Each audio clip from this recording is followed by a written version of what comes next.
श्रीराम जय राम जय जय राम. श्री सद्गुरु ब्रह्मचैतन्य गोंदवलेकर महाराजांचे प्रवचन. 23 डिसेंबर. नाम हे रूपापेक्षा व्यापक आहे. समजा मी तुम्हाला प्रश्न विचारला की आनंद म्हणजे काय, तर एखाद्या आनंदी मुलाकडे बोट टाकून तुम्ही म्हणाल की हे पहा, इथे आनंद आहे. इतकेच नव्हे तर याप्रमाणे आनंदाने खेळणारी मांजराची पिले, उड्या मारणारी लहान वासरे, हसणारे स्त्री पुरुष, फुलांनी बहरलेल्या लता यांच्याकडे बोट दाखवून इथे आनंद आहे असे तुम्ही सांगा. पण हे काही माझ्या प्रश्नाचे खरे उत्तर नव्हे. आनंदी वस्तू कोणत्या आहेत असा माझा प्रश्न नसून आनंद मला दाखवा असे मी विचारले होते. आनंदी वस्तूमध्ये आनंद राहतो, म्हणून वस्तू हा काही आनंद नव्हे. लहान मूल हेच जर आनंद असेल तर मोठी स्त्री पुरुष आणि मांजरीची पिले आनंदयुक्त असणार नाहीत. अर्थात आनंद हा एकच असला पाहिजे, कारण सर्व ठिकाणी आढळणाऱ्या आनंदाला एकच शब्द आपण वापरतो.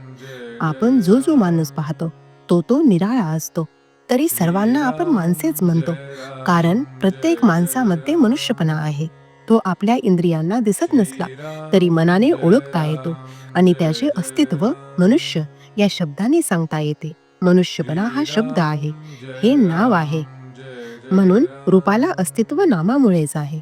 प्रत्येक वस्तूचे बाह्य रूप तिच्या नामामुळे टिकते. आनंदी वस्तू अनेक असल्या तरी त्यांच्यामध्ये राहणारा आनंद एकच असतो. म्हणजे एकच नव्हे तर अनेक रूपे आली आणि गेली तरी नाम आपली शिल्लक राहते. आजपर्यंत या पृथ्वीच्या पाठीवर अगणित स्त्री पुरुष जन्माला आले, जगले आणि मृत्यू पावले, तरी मनुष्यपणा आहे तसाच आहे.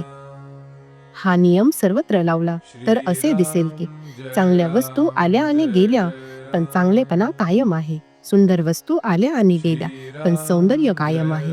आनंदी वस्तू आल्या आणि गेल्या पण आनंद कायम आहे. लाखो जीव आले आणि गेले पण जीवन कायम आहे.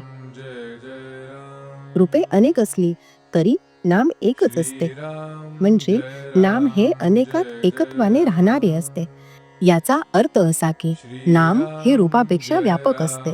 रूप हे नामाहून निराळे राहू शकत नाही. नाम हे रूपाला व्यापून पुन्हा शिल्लक उरते.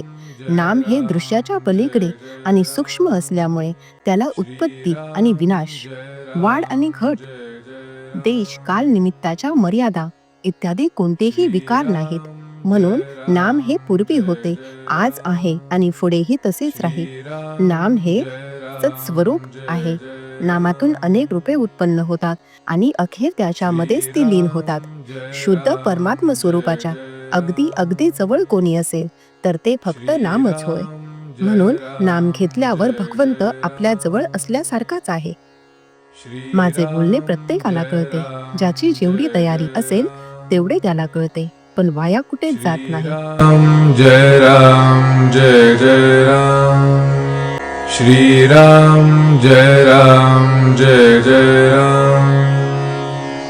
श्रीराम जय राम जय जय राम.